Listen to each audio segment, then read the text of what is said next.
Red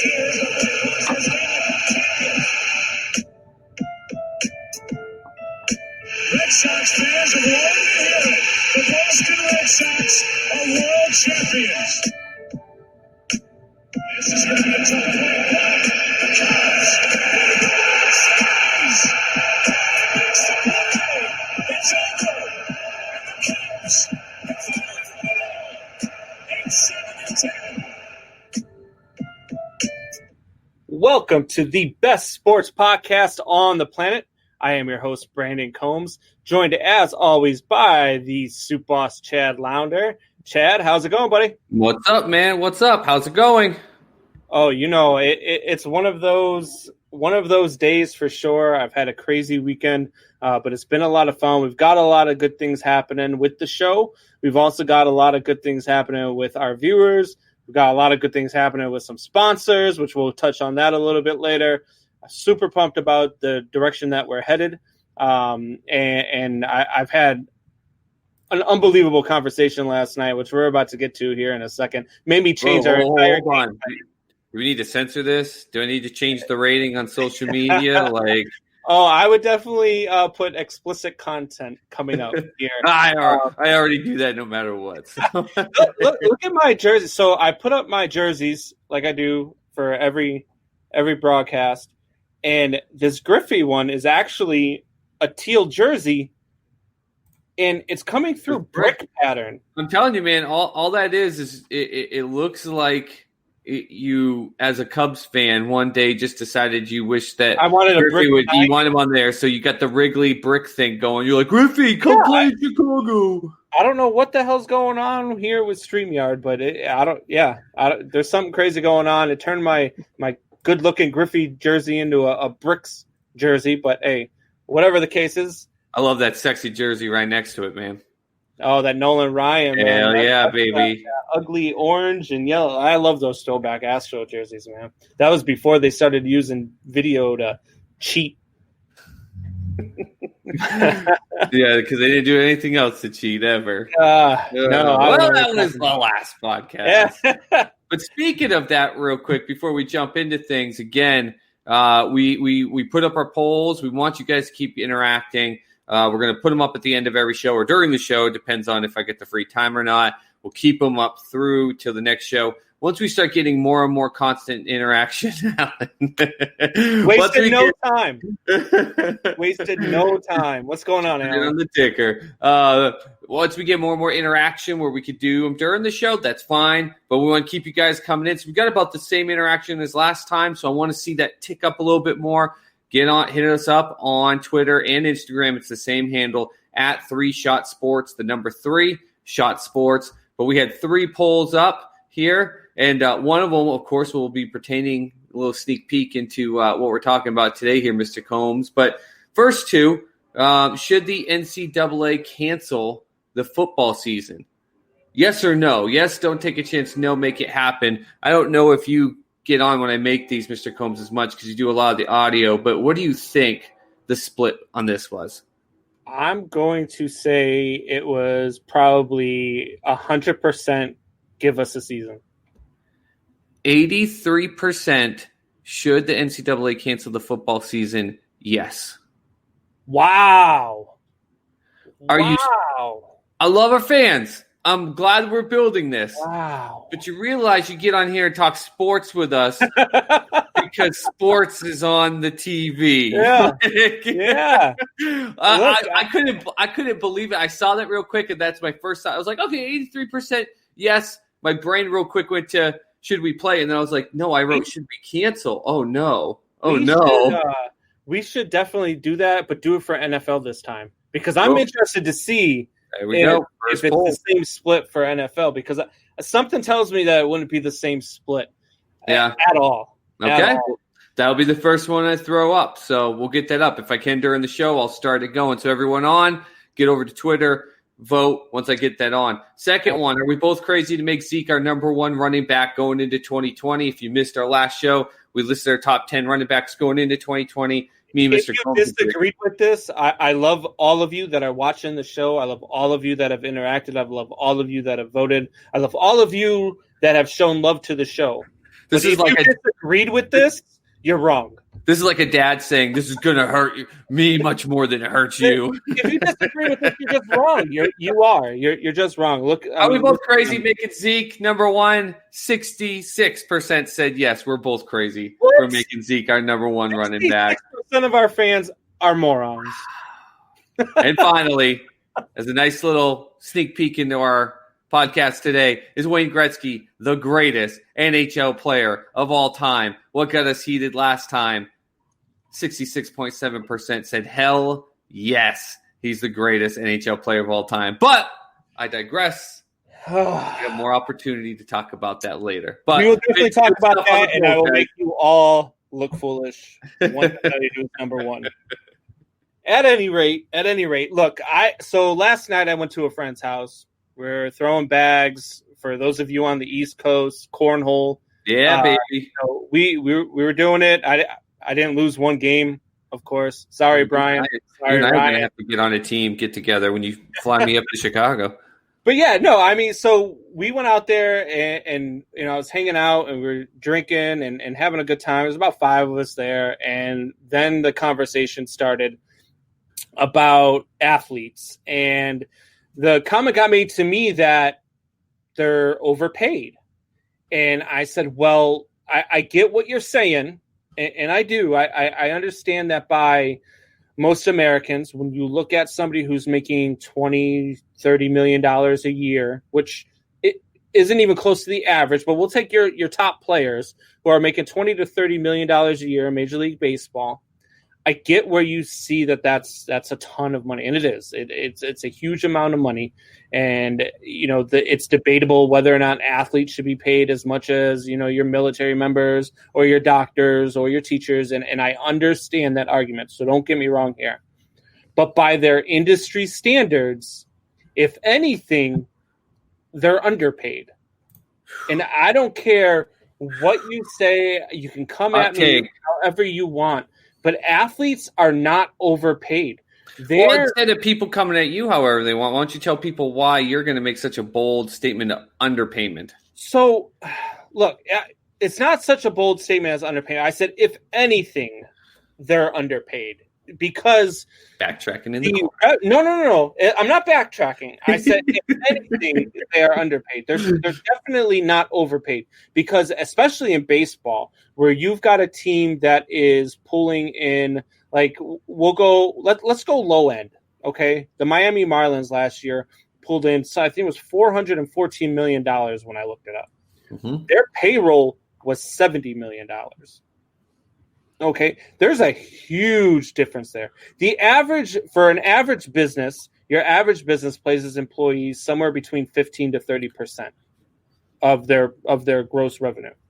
And these teams that go out there and they're paying these guys according to what it is, and that's the other step to this, is the owners make way more money than what the owners should make because lining them up for me. Lining them up. Oh, no. Let me ask you a question now. I'm going to let you talk for a second. Let me ask you this question, okay? And I asked this question to my buddy last night. I said, how many times have you gone to a game, and I want you to answer this for me, how many times have you gone to a game wearing a jersey with the owner or the GM's name on your back? Absolutely none. But how many times? No. Who makes that available? No. Oh, you can get it. Absolutely. I could get a jersey with my name on the back of it. No. Who helps make it possible that those players' jerseys are out there? Okay. You're saying that the owners don't have an important part? No. The owners definitely have an important part. I'm not saying that the owners don't have an important part, and I'm not saying that the owners shouldn't make more money than the players, because they absolutely should. They're the owners. That's how business works, and I get that. Okay, but what they are bringing in for revenue. I mean, what are most teams in the Major League Baseball are worth over $3 billion. Give me those Marlins numbers again. I can't remember the exact numbers, but their payroll was somewhere around 70 million, if I recall, maybe 75. And yep. I believe that they brought in something like 414 million, if I'm correct. So it's just not like if you make $414 million, it's not just players because they still have to pay the ballpark. They still have to pay the employees inside the ballpark. They still have to pay the electric bill. They still have to pay everything else. And trust me, I get it. I know how business works. I understand it. Okay? I do. But the notion that players are overpaid, what would you like them to be paid? For a team that makes $414 million, how much of that should go to the players? If you want them to be paid less than what they're being paid now, tell me a number that makes sense that they should be paid. Because they're not overpaid. They're not. Yeah, when you brought this up in this aspect, I wanted to make it very clear. I don't think that they should be paid less. Like, I just literally don't, because I understand they get paid millions of dollars, but it's called supply and demand. There's a reason that they get paid so much, because we fill the ballparks, well, until 2020. We buy the jerseys, Ocho Cinco. We buy the merchandise. We buy all the stuff no matter how much the cost is and how crazy it is, we still go there and buy it. If they entertain us, and that's why you want to get good players and everything like that, then that brings in more money, and therefore you can pay the money back. I don't think at all that they should get paid less. I don't think so, because the numbers you gave me, and we're going off of the Marlins, that's a 16.9% of the revenue that they made went to their players. Most normal businesses run successfully on a 15 to 18% spread paying their payroll. Now, you brought up one of my points that I was going to counter with, which is we only look at the players as if there's an owner and then there's just players, that there aren't coaches, there aren't staff, there aren't scouts, there aren't GMs, there aren't office personnel. There are far more support staff in most professional sports than there are players. Now, of course, the player is the product. You're right. I don't go and wear Mr. Kraft Patriots jersey. He's one of those owners that most people, before he went down and got a nice little massage in Florida, they probably wouldn't have worn a guy's jersey like him, and yet they still won't, right? That's not the point. We're wearing Brady. We're wearing whatever as New England Patriots fans. But that rate, to me, is not bad, because then you add in all those extra staff members, you're probably saying about 20% or so. Here's my other challenge, though, and this is, you kind of touched on it, and I'm going to bring in more and say this wasn't you as much as a lot of other people when I have this conversation, but tie in a little bit what you say.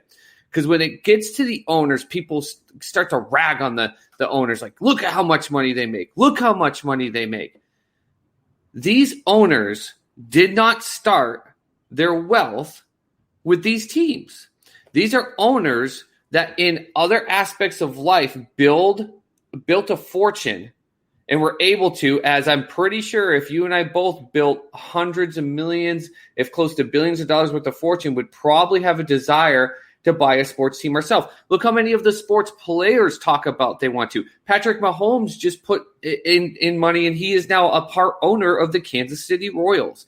Like, it is an aspect of business owners want to be able to, but to them it's another investment. And we hear stories like Jerry Jones and Bob Kraft and these other owners who took a team that was not worth as much and they made it more. Why? Because it was a business model. They didn't start it with nothing. No one gave them something. They weren't making a plant, taking a field out in the middle of nowhere and mowing it down and going, hey, guys, come and play it. I'm going to build this league from scratch. They're not Triple Shot Sports Podcast who's building from the ground up, baby, and we're going to be on the top someday. They came in already with money. So you got to remember, those then don't just go away. They just don't go, okay, all these things that made me all my riches and maybe be able to do well in my life financially go away. No, they're still doing that. So when people are like, look at how much Jerry Jones is worth. Yeah, do you know how much Jerry Jones does outside the Cowboys? Robert Kraft and his family, what they do outside the New England Patriots? The value of an owner's worth is not capped within the team. The team is a certain amount of it. If the team as a business is paying their players based on the numbers you gave me for the Marlins, it skews different, right? But if they're paying between 15 to 20% for the players, and they're probably paying more personnel staff, and you're probably sitting around 20 to 25%, I'm sorry. That's a successful business because, as you said, you've got utilities. You've got all these other aspects, especially when it comes to professional sports. They have different stipulations on players' taxes. The players have to pay taxes. They have to do their taxes in different states if they play there, and so do the teams. And when teams are making millions upon billions of dollars, they have to pay a different tax bracket every single state that they play in. So to me, I think the formulas are fine. I think it got to a point where we joke like, hey, remember in the day back in the 80s or 90s, this player, how great he was or she was, you know how much money they made? And we laugh about it because today we now see the true value of it. But the fact that there is maybe a thought process they should get more, not only do I think that that's inaccurate, but with what's going on with COVID in the world, you better be prepared, my friend. We're about to, if we go into 2021 with empty stadiums, these owners can last 3 to 5 years, but they're not going to wait to the 3rd to 5th year. We're going to start talking about salary cap reductions next year if there were no fans in those seats. Right. Strikeout beer. Oh, damn. My 2 favorite lunatics. What's going on, not boys? Wearing an Antonio Brown jersey. What's going on, gentlemen? I know you guys are sipping on something. I'm sipping on something. And you know, Soup Boss has the Sammys. So got my Sammys. It'll be summer until summer's over. Brandon Bingham says the revenue they bring in is worth it. Absolutely. Look, and it's worth it to get paid what they are. But Brandon, do you think that the revenue that they bring in should be more? Like that's what I hear the argument. So here's the thing. When it comes, and that's I brought up this point last night too. Whose fault is it that the revenue they bring in is so high? It's ours. It's our fans. It's the fans' fault. It's us, the it's fans. Our fault. We pay the ticket prices. Exactly. We pay the $100 for the jerseys. We pay. When people are shocked with Fenway ticket prices, and yet they go year after year after year and sold out Fenway Park Stadium. Like, I ain't never gonna stop going.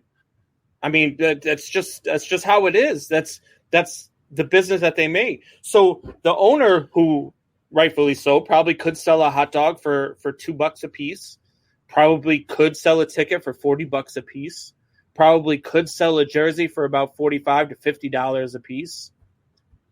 But you're going to pay $6 for a hot dog. You're going to pay $9 for a beer. You're going to pay $130 for that same jersey. Why would he sell it for less? Right. Why would he sell it for less? But you're also remembering that the aspect of buying a hot dog that's made for you at a baseball game in which things are only in a certain time window is so much different than you and me and going down to Wally World and going to buy a pack of dogs and everything. The middlemen, the vendor process, the time to be able to sell, loss of product costs, they have to do that. Right. But that's what I'm saying. If you're going to say that an athlete is overpaid, how much less do you want them to make? The owners are still going to gross what they gross. They're not going to bring down their prices. If the players' salaries go down, they're not going to reduce ticket prices. They're not going to reduce the price of merchandise. They're not going to reduce the price of anything inside that stadium because you'll pay that anyway. So you can't say that they're overpaid because how much less should they make? They're the ones that generate all of the revenue. It blows me away when I ask a lot of these things and I bring my own personal story into it, so I'm not pointing fingers at my friends when we talk about this, but I say, okay, for me, I got myself in a great career. I'm with a fantastic firm. But right at this point, it's about a year ago, I got a great offer from a company based out of Denver, was going to let me work from home before all this COVID stuff, oversee a place in Dallas, potentially travel the world, go to different places like New Zealand and stuff like that for engineering and all these things. And I went back to my employer and said, I don't want to do this. But listen, they saw my talents. Because of my talents and what they feel its value, they offered me this much money. And my firm said, well, we actually know your talent. And of course, we're getting a profit in that aspect of it, but you deserve this. So we're going to give you this much more. And I got myself in a good financial situation. And I felt I was worth that. Anyone else in the world say that they'd be worth more money if they're a hard worker. Professional athletes, I know the thought process is, well, they only play X amount of games all year. These men and women bust their ass day in and day out. They train hard. They train nonstop. You look at guys like that. We joked about it, but Terrell Owens, when he was working out in that driveway and did that like press conference, like that is legit. Yeah. These men and women train nonstop. I dare you to go find any picture about Serena Williams and just look at the work that woman puts into her skill. She practices the skill to the point that she stays on top of her game and stays the best, so she is at a higher value. And you and me, if we worked hard at what we do, we'd want more in our value. The second part of that is, I know the comment, and you brought it up, the aspect of, well, what about school teachers and doctors and everything? And I got all those stats, and I looked at the difference of 40-year versus 5 to 10-year average. And, of course, athletes ends up coming out a little bit more, even on the lower scale of the average. But there's different aspects, such as different taxes that the athletes have to pay. They have their agents that they have to pay. And, of course, we're not talking, and they can get other aspects. But there was a great point, and I have to give, I think it was Bleacher Report, the credit for this. I was doing some research, and it said their pay is okay, though, because for a doctor to be able to become a doctor, they have to put in X amount of hours of work. And they deserve that, right? If they put in that much amount of work.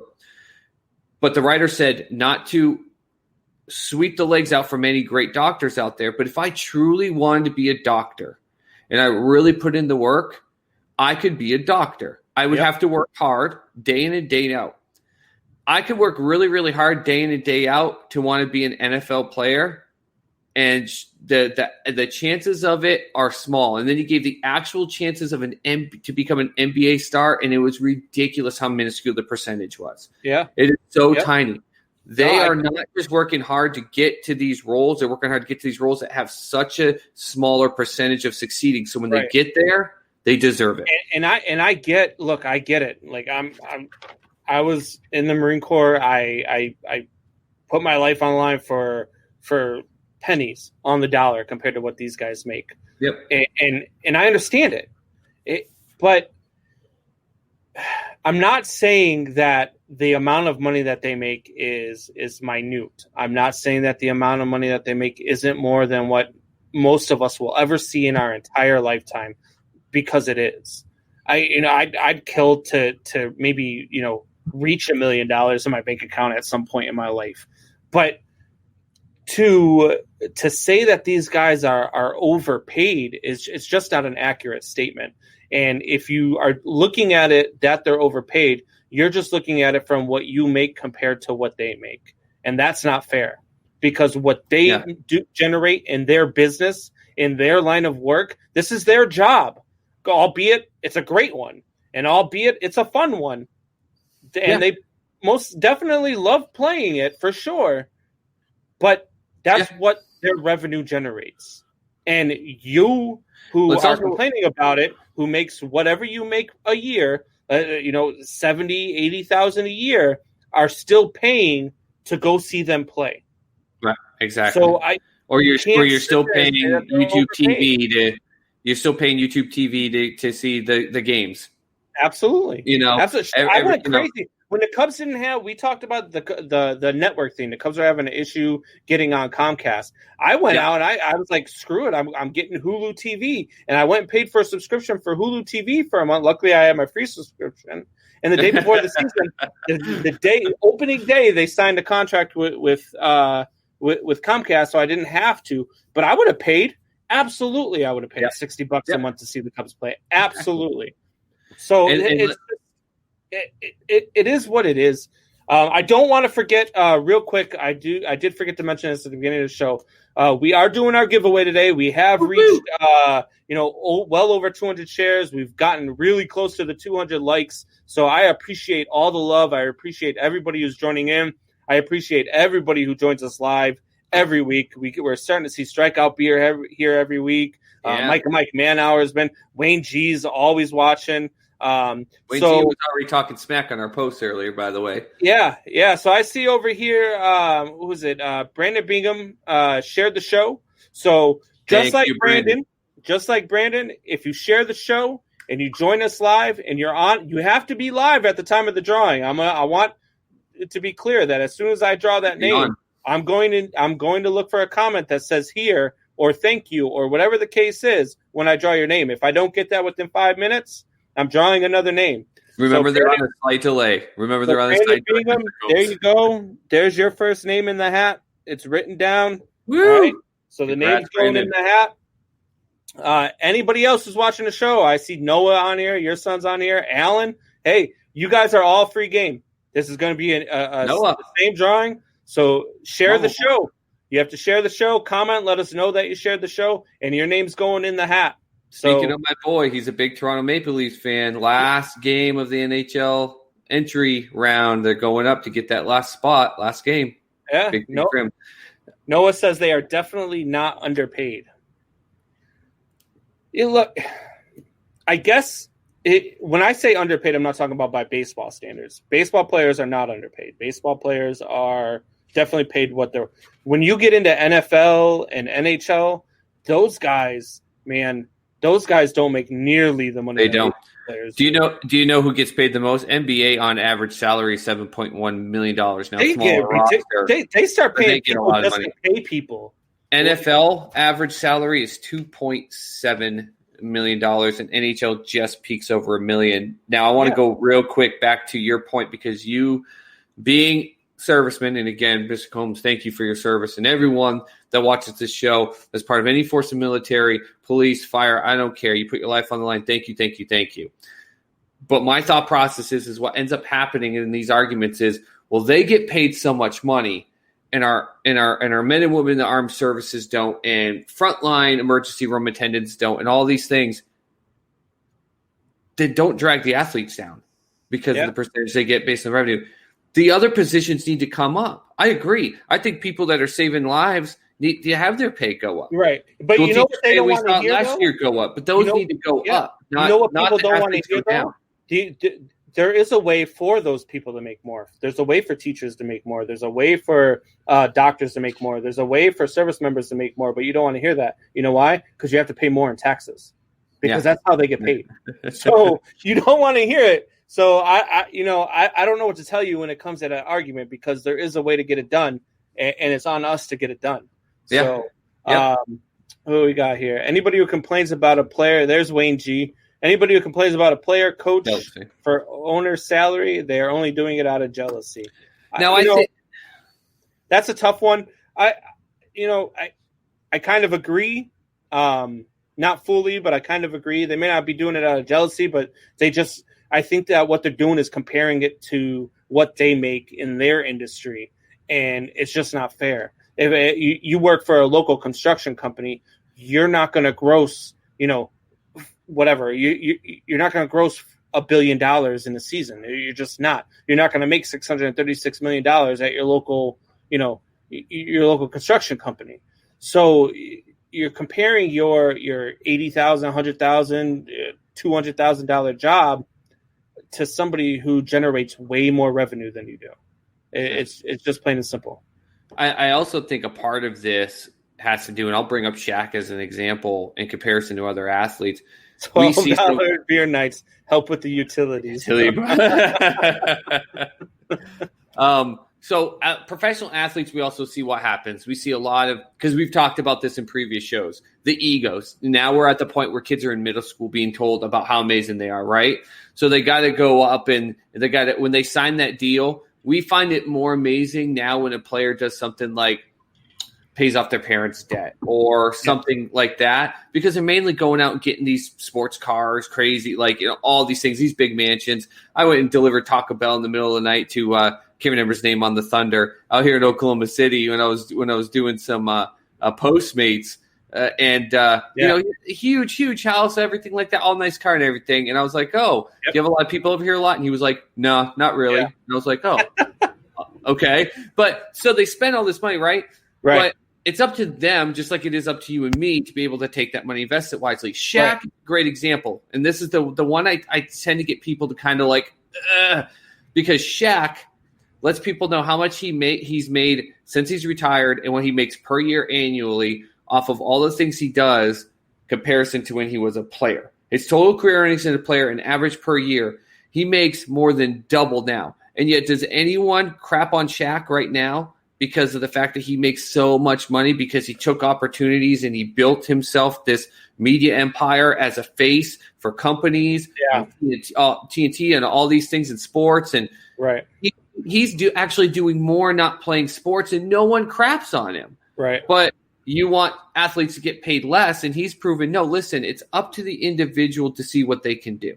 I'm actually making more as an athlete, not an athlete now. So Mike and Mike Manhour says, so you post strikeout beer, but not me. Okay, I see you. Oh. Well, listen, you know what? Strikeout beer came out with their running back list, and they didn't have Miles Sanders ranked ahead of frickin' Derrick Henry. They probably didn't have Miles Sanders in their top 10.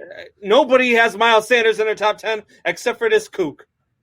And I saw a Philadelphia Eagles player come out and try to explain it, and I was reading it. I got halfway through. I'm like, he doesn't even believe what he's saying. Look at this guy right now. Allen again.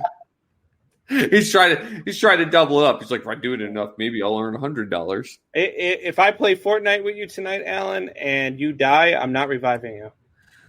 All you got to do is sing Phil Collins in the air tonight as loud as you can. Yeah. Right in the microphone.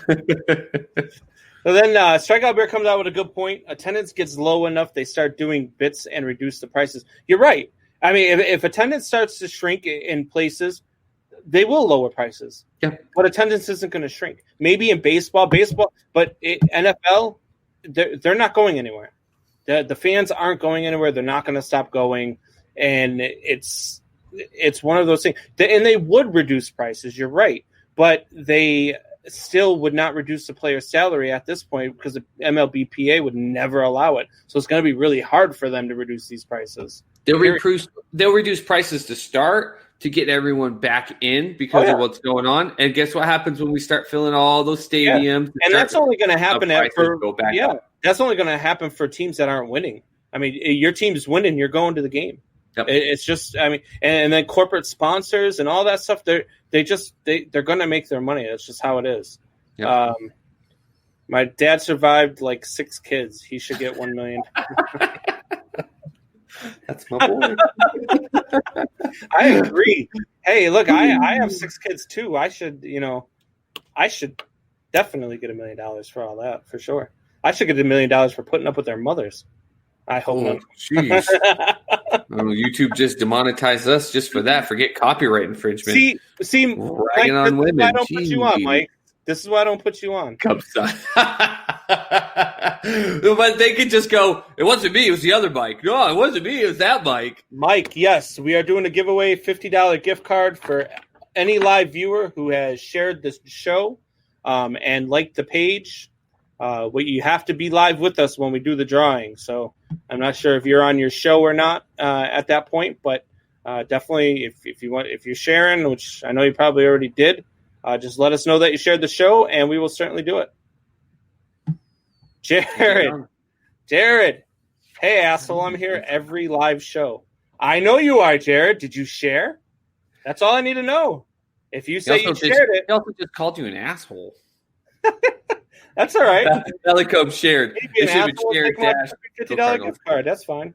Alan shared it, so I'm gonna go ahead and write his name down. Noah, share it. Everyone share it. I just posted this on Sports Soup. Noah, members, get on there. Share it. So we'll put Noah's name in there, Alan's name in there. I'm so pumped, man. Noah stayed up in New England, tried to earn some money towards a car. I was proud of him, but he flies down 7 days. Yeah. 7 days. Yeah, I just saw Noah. Watch my dad's live stream. Aw. Love it. Thanks, Wayne shared it to Infinity Sports. So, Wayne, you're in. Hey, I shared it to Sports Soup. we are the only two that can't win, buddy. Ah, darn. Okay. Trust me, because if we could, I'd put my name in there and then I'd pull it. Let's see here. Jared, I shared. Sorry for the name call. You just didn't mention me for being here at the show. Jared, you are here for every show. We actually talked about you last week. I'm not sure if you were on by the time we mentioned you, but we actually are thinking about coming up with a comment of the week. And so far, you would win every week so far. You definitely have not. You called me an a-hole. Yes, yeah. But hey, look, man, I've got 2 ex-wives. I've been called much, much worse. And after what I just said about them, I'm probably still going to get called much worse. Yeah. All right, so we got Alan. I've got Noah, and we got Wayne G. Speaking of Wayne G's, we're going to take a quick break, and then we are going to get to our GOAT debate. And maybe it's just a thing about guys named Wayne G, but none of them are on my greatest list. Sneak peek. Oh, oh, they got that sneak peek last week. Goats. This is going to be a multi-list GOAT list. Multi-list GOAT list. We'll be right back here in just a short moment.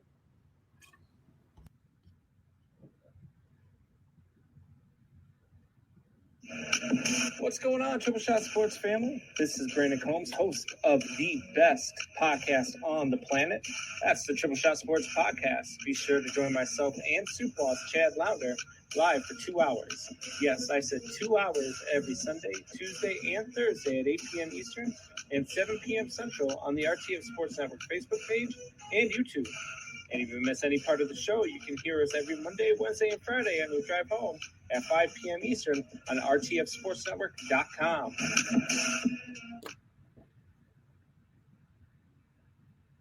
All right, guys, we are back, and it is time for us to get into this debate. And we were talking before the show, and I'm not so sure as I was filling out my list that other than maybe hockey, maybe wide receiver and running back, we might have different guys. I think basketball, just from talking, I think we might have the same person. Because basketball, we just went with one player, the greatest player of all time, because I think that is a sport where you can find an individual. Yeah. Baseball, we went with a pitcher and a position player. Yep. NFL, we went with quarterback, running back, and wide receiver. Hockey, defense. I love the defense, but hockey, well, that's the 86 Bears. So, I mean, if you don't have the 86 Bears as your greatest defense of all time, you should reevaluate. Did you know this about your co-host? I believe the 86 Bears are the greatest NFL team in NFL history. That defense was absolutely phenomenal. But in hockey, we went with a goalie and a skater. And we're going to save that for last because I think that's going to be our biggest argument, as I made Soup Boss walk off the set last week. We got a couple more comments rolling in. Let's get to them real quick. You couldn't even name someone. We've got Jamie Rowe. Hey, how's it going, Jamie? Thanks for sharing. Thanks for being part of the show. Strikeout beer. Cheers, boys. Cheers to you as well. Hey, buddy. Noah, damn, that was a quick break. You're telling us. We have to talk through this whole thing. You're telling us. But we got in trouble last week because I used music.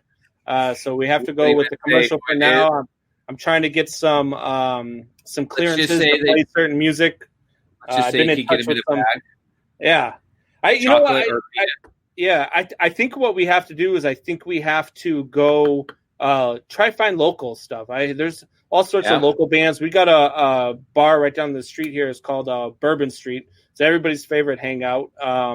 And they've always got live bands. So maybe I could talk to those guys, get them some airtime. I think that'd be a great way to get some music on the show for sure. Hey, we got 10 shares so far of this podcast right now. TJ, this comment came through. I haven't seen the other ones, but this one.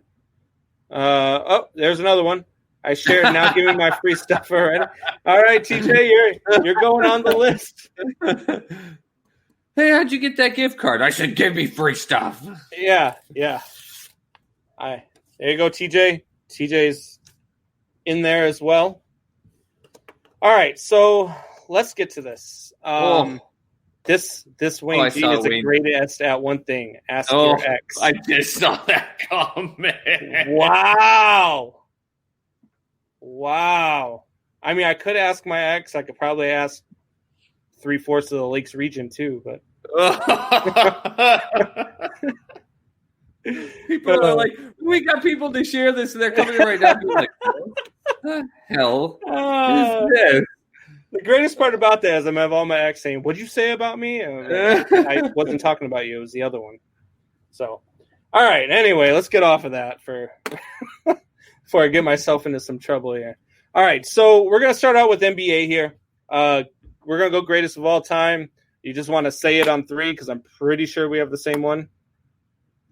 You want to do that for the NBA, or do you want to actually go back and forth? Let's do it. No, that works. 1, 2, 3. Michael Jordan. No, I'm just kidding. Michael Jordan. I was about to come through the camera, and Yeah, absolutely. So there's only one person I've ever met that has actually argued this with me and actually had me thinking and looking at numbers and stuff like that. And that was actually Wayne G. He is adamant that it is Wilt Chamberlain. I disagree. Wilt Chamberlain, he put up great numbers. He had the same amount of points per game as Michael Jordan. Jordan was a 14-time All-Star. Wilt was a 13-time All-Star. Jordan won 10 scoring titles. Wilt won 7. Jordan obviously won 6 NBA championships. Wilt won 2. Wilt was only a 2-time All-Defensive player. Jordan was a 9-time All-Defensive player. Yeah, people forget about that because we only know him as the offensive tongue-wagging Space Jam highlight reel. The guy played defense. He knew how to play defense. Right. And then, you had he was 11 times All-NBA. Wilt was 10-time All-NBA. Jordan won 5 MVPs. Wilt won 4. And Jordan won Finals MVP in every Finals he played in. Wilt won 1 out of the 2 that he played in. Well, for me, it's just Jordan. His free throw, he was a 30% higher free throw shooter. He was just all around. The only place where Wilt is better is in field goal percentage, and it's not even that big of a jump. So I give it to Mike. He's the greatest of all time. He was everything to us here in Chicago. He brought that a Bulls team, a team that nobody even knew, in the 80s, and just brought him to prominence. And everything that he did with those 90s teams was unreal. And so Michael Jordan is the obvious choice there. I get it, Wayne. All NBA defense didn't start till he was 30. Okay. Still 9 times. How many times, Wilt came into the league when he was how old? And retired when he was how old? So I'd have to look all that up. But Wilt was, Jared, I brought up this too, but then I looked at it and Wilt, the height difference really wasn't. That's really not a good argument, and I got shut down on that too when I tried making that argument. There are a lot. But everyone forgets just because the average player height was shorter back in the days. There were some really, really tall players back in the days. The Wilts, the Dr. J's, the Bill Russells, and there was other ones that aren't household names. There were a lot of really tall centers. The aspect of the center back in those days was far more prominent as a position than it is in today's NBA. My girlfriend, good idea. I think she's talking about when I said I'm going to stop before I get myself in trouble. Yeah, that is a good idea. Way to go, you dumbass. Hey, listen, this is what it comes down to for me. I forget there's no editing anymore. You said that what MJ did was to bring the attention to the Bulls and how important he was to you in Chicago and everyone there, right? You're the Chicago guy. We get that. Cut the crap out of Chicago.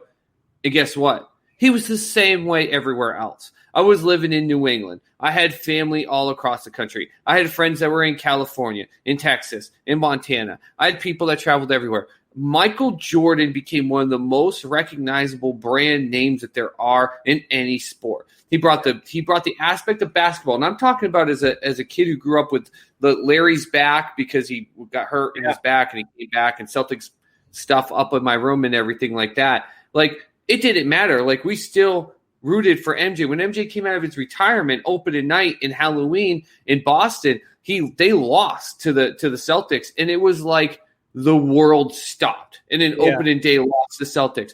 MJ changed the game. It's funny because some of the things we complain about with ISO play and everything like that, like MJ really made that an aspect of the game, but that wasn't the only thing he did. He changed the dynamic. He changed the aspect of saying that you could be one of these overly competitive and on-the-court jackasses and still be a good person in terms of how you interact with the fans, how you interact with the media. He changed the aspect of the game. I give credit to Bill Russell so often when people are like on his stats, but Bill Russell was a guy who literally changed the aspect of the game, forcing people to not come through the center lane. MJ did that the whole half of the court. Right. Like, you had to learn. Where you couldn't stop at the three-point line. You couldn't stop on the top of the key. MJ would beat you at the top 3-point line, the key, underneath. He would beat you in every aspect. But not only that, let's remember, Wilt had teams where he dominated in all the stats, and the team sucked. And I'm not saying MJ didn't play in some sucky teams, but the aspect is that MJ made everyone around him better. They all admit it. Even though they got frustrated with him, he made them better. And even though the Bulls went to the playoffs when he retired, they went to the playoffs and looked like garbage. Right. They really did. And he comes back, and what happens? They're the greatest thing anyone's ever seen. Wayne puts on here 50-point games. Wilt had 118. Mike had 31. I get it, but it was a different game. Players. It was a different game back then. They would feed him the ball under the net. There was no 3-point line when Wilt played. They're just it was a different game. Their game plan was to dribble the ball, throw it down to Wilt, let him dunk the ball. That was what Wilt did. And that led to a lot of bad games for his team. You could sit here and go the 50-point games, but a lot of games were bad because either he tried to do it all himself and his teammates didn't, or the game plan was to just get it to him and it messed it up and the other team ran circles around him. He loses debate. Don't listen to Wayne. He loses debate to Combs all the time. You damn Skippy. Speaking of debates, don't forget to join us tomorrow night. Cheap plug here. Don't forget to join us tomorrow night on the RTF Sports Network for the great debate. I will be your host once again, and that is at 8:15 Eastern Time, 7:15 Central.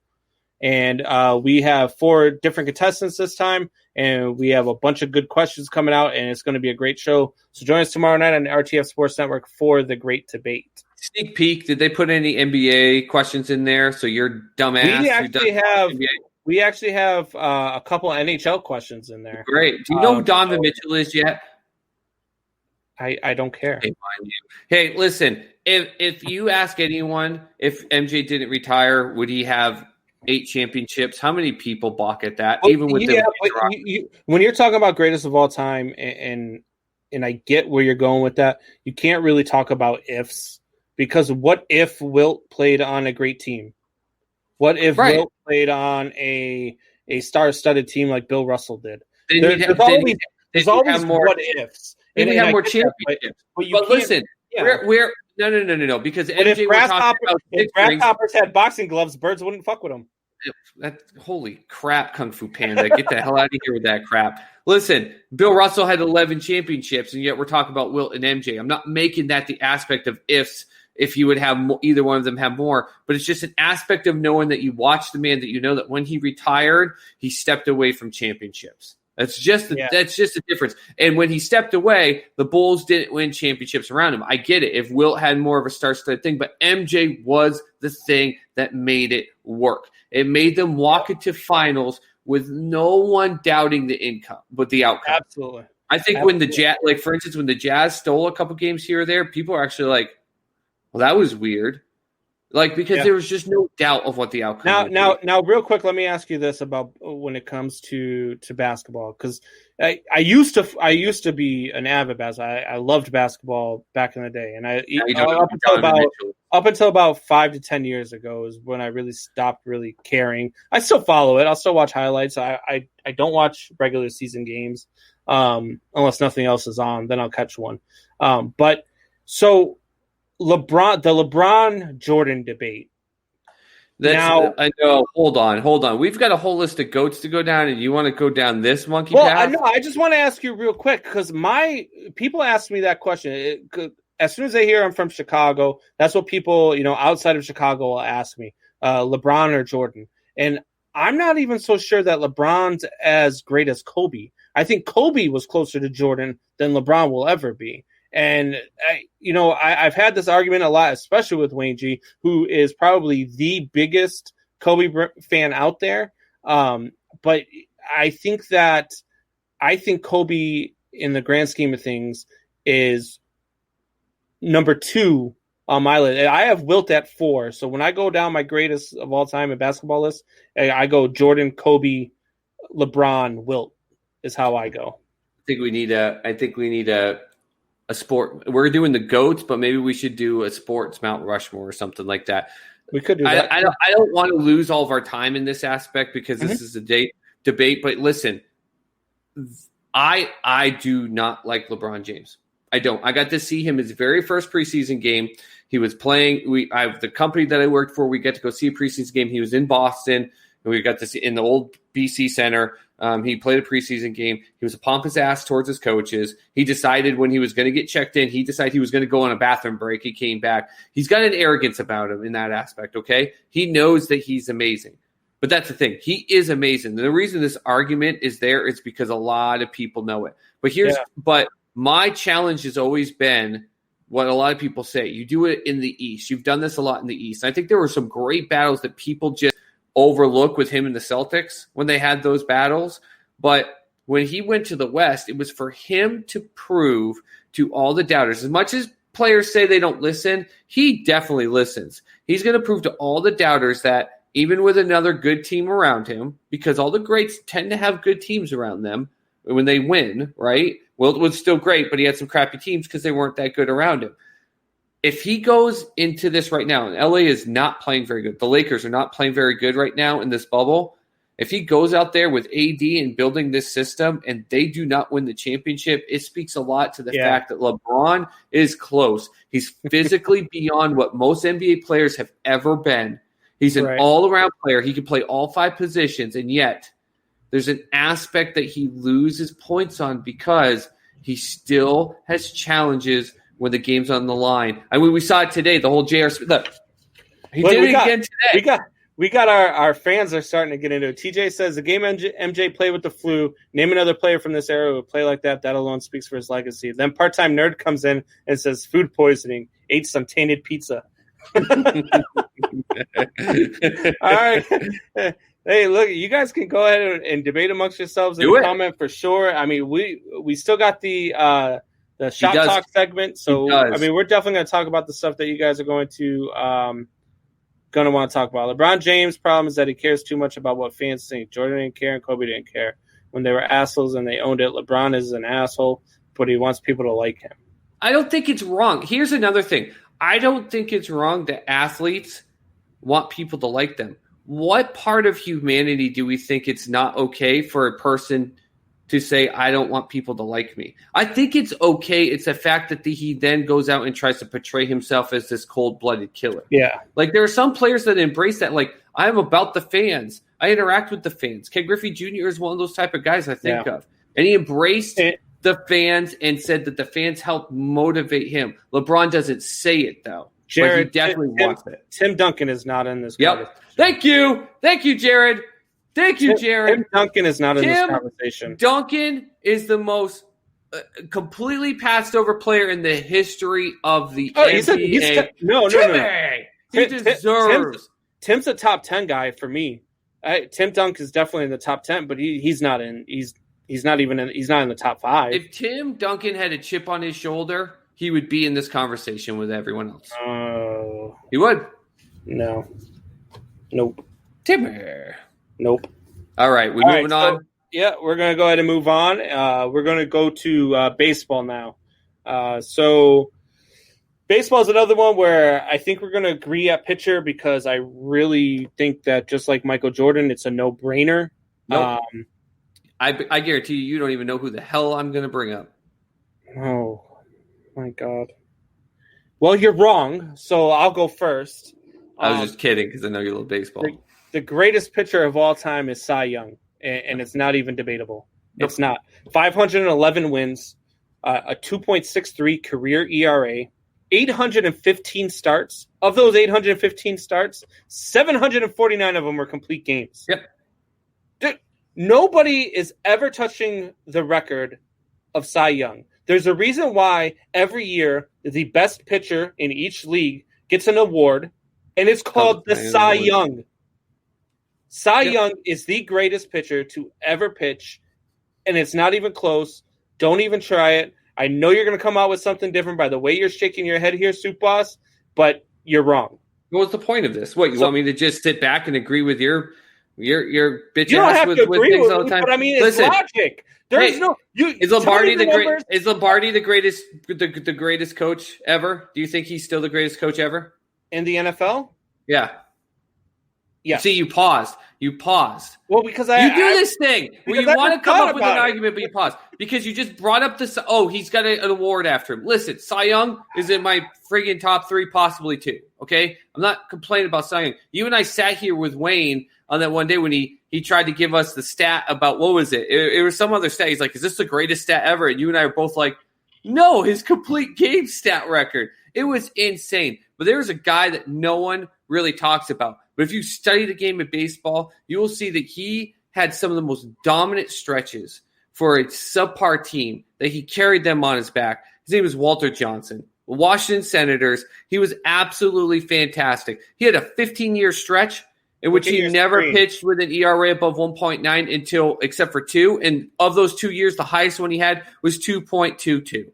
He had 110 career shutouts. I know that's not in the same aspect, but he didn't even get to see the postseason until he was 36. And at 36 years old, he went out there, all 5 games, complete starts, including one 12-inning game. The guy was dominant. People that faced him said that they didn't understand where the ball was coming out of his hand because his motion was so slow, but the ball was so fast. Catchers would talk about the fact that they would square up on his zone, and he knew exactly where to put it, but he would switch things up on his own. How many wins did he have? I don't know about his all-time win total because he had a longer back-end career. Okay. So we're going to use some people. It wasn't close to 511. How many complete games did he have? 110. Wasn't even close to 749. What was his career ERA?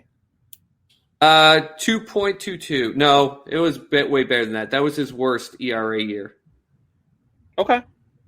And how many years did he play? 417 wins, 2.17 ERA, pitched in 802 games. He was also a closer, by the way. He pitched 5,900 innings, had over 3,500 strikeouts with a whip of 1.061. Go ahead and sit there and tell me why this is such junk in comparison to yours. Because that's what you're doing. You're coming out with these stats to try to shit me down on this.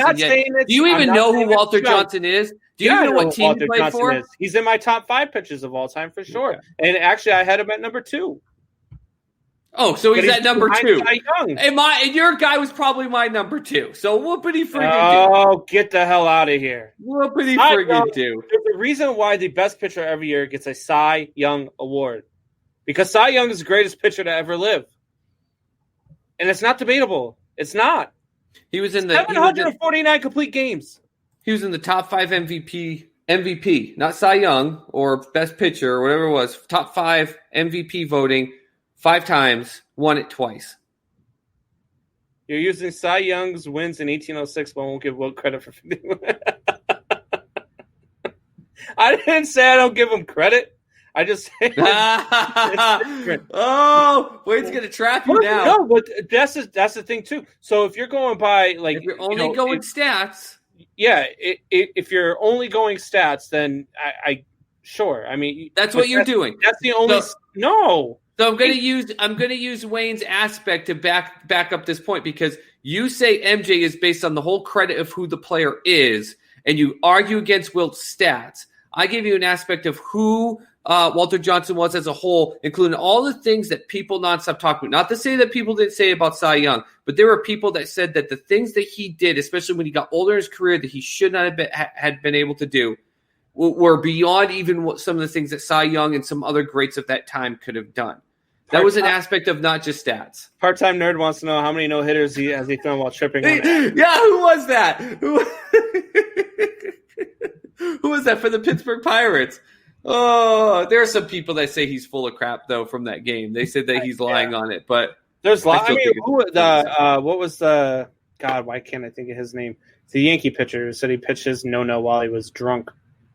David Wells. David Wells, yeah. David Wells lived half of his career drunk. Different than it's. I don't think that's any worse. So did Babe Ruth. It's no worse than being juiced up. In my. Doc Ellis. If you can pitch a no-hitter while drunk, that to me you should get credit for 2. Doc Ellis is the pitcher that pitched on acid. Yes. I was just trying to look it up. Yep. Yeah. Yep. If you're a part-time nerd, that's the only thing I want to know. All right. So let's get to position player. So I'm going to let you go first because I've already said this probably about 5 times on different broadcasts that we've had. So you go ahead and go first with your greatest position player of all time. Yeah, so this is just going to cause such an uproar because I think the line for people comes down to what we talked about in our last podcast. And folks, as Mr. Combs and I both said, and I have a feeling you're going to be agreeing with me, and I also think that Wayne G, who's in here, is going to agree with me. I think there's a lot of Sioux people that are going to agree with me, but there's going to be a heck of a lot of people on the opposite side because of when it came to the steroids era. But ladies and gentlemen, we are absolutely missing the fact that most of us alive listening to this show had the absolute gift of watching Barry Bonds play the game of baseball. He was a player unlike anyone else. His stats, what he could do differently by grounding out nonstop, were through the roof. What you would have to do to match him by, and I think we brought it up in our last show, going 2 for 5 with a home run and a double, you still wouldn't match some of the things he did. He had over 2,500 walks. He was the only person in the 500-500 club, 762 home runs, 514 steals. How many times do you sit there and talk about Barry Bonds? You talk about how good of a stolen base guy he was. Oh, and let's not forget about the fact, because people always love to say, well, he was just out there just smashing home runs. He took steroids. He smashed home runs. He had 8 gold gloves. Not 1, not 2, not 3, LeBron James. 8 gold gloves. There was no player like Barry Bonds, and we have been gifted to see just an amazing career. Pre-PED, during PED, I don't give 2 craps PED. He was the greatest player we ever saw. He was our Babe Ruth, and he was better than Babe Ruth, and we're still crapping on this guy, and it's a damn shame. Look, you are 110% correct. Barry Bonds is the best player to ever play the game. And look, I'm not going to say that Babe Ruth doesn't belong there. I have them as 1A and 1B. I think that they're interchangeable. Their numbers would suggest that they're interchangeable. But for me, Barry Bonds, the numbers that he produced they make me laugh. When I look at the numbers, some of the things that he did made me laugh. There is no other human being in the world that has ever had 373 at-bats in a season and reached base 376 times. That's just, I mean, that's how much people did not want to face this guy. They would walk him all the time, intentional walks, intentional walks, all the things that they could do so they didn't have to pitch to him. He was the first player I ever saw get walked with the bases loaded in a 1-run game. They actually walked him and walked in the tying run. Like, nobody does that. But they knew that if they pitched to him, he was probably going to win the game. The most feared hitter ever in the sport. The guy was just incredible. The stat that we had last week that I brought up, that Wayne kind of stole my thunder because he posted it before we got to have our little talk on the steroid era, was you could go 2 for 5 in a 162-game season, 2 for 5 every single game with a single and a home run and still not have the OPS that Barry Bonds had in 2004. That is ridiculous. It's mind-boggling that people still, because of steroids, and I don't understand it. The conversation doesn't make sense if you try to say that steroids, stop you from being in the Hall of Fame. Because if you can let a guy like Ty Cobb in, who on his off days would go to the Bronx and shoot blacks for target practice, then your standard stops there because of steroids. You're a joke. And stop. Barry Bonds is a 1A. Babe Ruth is the 1B. Barry Bonds is the greatest ball player to ever play baseball. But we just had a heck of a moment right there that's touching. So I think what we should have done is who's your 1B, and we would have gotten in a fight. Because Babe Ruth is actually not my 1B. He's the 2. Willie Mays is 1B. Willie Mays is absolutely 1B. No. Absolutely. We're gonna- But we're gonna- let's not, we're gonna we can have get a into that another conversation time because Yeah. we both agree that Barry, part of it is the aspect of his attitude. And because the Hall of Fame is people are put in by like writers and everything. Let's face it, Barry Bonds didn't give two craps, especially with what happened to his dad. He wanted nothing to do with the media, and therefore it got portrayed to us as fans that he was the biggest Jack A on the face of the earth. We're not ranking players based on how great of a talent they were in terms of personality. Like I talked about before, Griffey was great, and he used that with the fans. That's fantastic. Barry Bonds was out there doing things shattering the atmosphere of the game of baseball as we know it. And because his attitude wasn't great, writers made sure, especially once the steroids era started to go down, they ripped him apart. He was easy meat. Yeah. And he hated he hated I threw that up there for a good laugh. He hated the media because of the way the media treated his dad. The media turned on his dad when his dad was a ball player. So he wasn't going to let that happen to him. That's a long story. It's something we can get into another time. If anybody really wants to chat about it, we can certainly chat about it. But let's get through some of these comments before we go back to break. And guys, don't forget to comment. If you shared the post, you shared the live, you want your shot at the $50 gift card, Visa gift card, feel free to comment. Let us know that you shared the post, and we'll throw your name in the hat. Right now, we got 6 names in there. So that's not enough, guys. That's not enough. Here. Say you shared it, comment, and stick around. And step away. Look, I don't know. You know, I'm assuming this is Rapid Dave because he said this the other day when I was talking about it on his live stream for Fortnite. I just don't understand where people think that the steroid era doesn't belong in the Hall of Fame. It doesn't make sense. The steroid era was the steroid era, sure, but Babe Ruth played in an era where black ball players weren't allowed to play. Right. So maybe he wasn't the greatest ball player of all time. Maybe the greatest ball player of all time we didn't get to see because he played in Negro leagues. Well, so he's on an unlevel playing field, just like the steroid era was on an unlevel playing field. Was he Japanese or Korean? There was a ball player that actually broke the home run record, and I know it was in a different aspect because it was in that league, but people said that if he had gotten the chance, but he wasn't allowed to play in America, if he had gotten the chance, he may have been one of the greatest ever. But we don't get to consider it because he didn't play in the MLB. He didn't scare the shit out of the best pitchers ever. He'd have 1,000 home runs. I'm assuming you're talking about Ruth. I don't disagree with you. I really don't. I think he's talking about Barry Bonds because he has 2,558 walks because he got walked on purpose. Those were those were 4-pitch. Well, a lot of them were because they were thrown outside the zone, but most of those were intentional walks, including that bases loaded walk you talk about. That was intentional. Yeah.